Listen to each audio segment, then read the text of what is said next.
ayagoo heli kara nabad iyo caano maxay ugu fikiraan aano dad baad kana xasuusto wadaniguna ma quusto Soomaali in la kala googoosto inuu shisheeyahana haysto dib walbo naloo geysto waxaan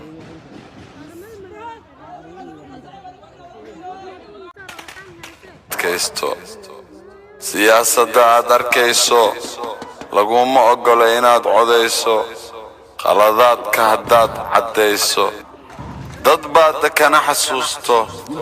wadaniguna ma quusto Soomaali in la kala googoosto inuu shisheeyahana haysto dib walbo naloo geysto waxaan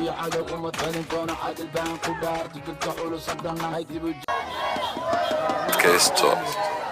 siyaasadda aad arkayso laguma ogola inaad codayso qaladaadka haddaad caddayso dib unbaa kugu dhacayso afkaaga iska hayso adigoon islurayn walaal laabtaada ku kaydso soo shuba weyso haddaad wax ka qaban weydo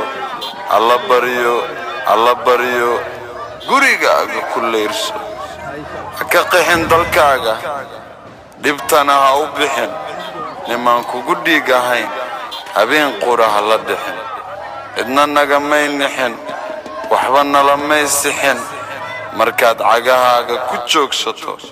adna ha u jixin qabiil waxna muu tarin iska dhicin hadday jirin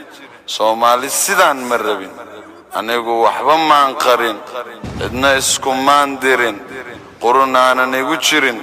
qolo sow imaad barin qayb umaad rarin khasaaradu weli ma harin haddaan la isku keeni karin waxaan wataa arrin annagoonba isku jirin walaalnimada hayga jarin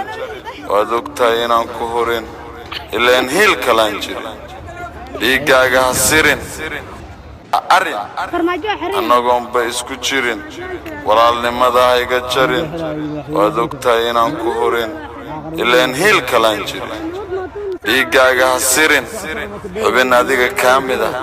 weligaa ha xaqirin hadduudda hayga xiran walaal isticmaal maskax keligaa goonni u bax dhallinyaro markaad tahay dalkan adigaa ka ah ubax odayaashaan oo dhan qaar baa ah dhagax mid walbaba wuxuu rabaa madax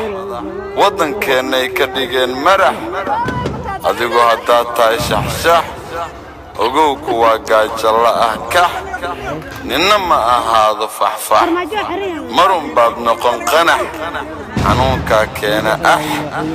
hadhow yaan la dhihin kanax hadhow kanax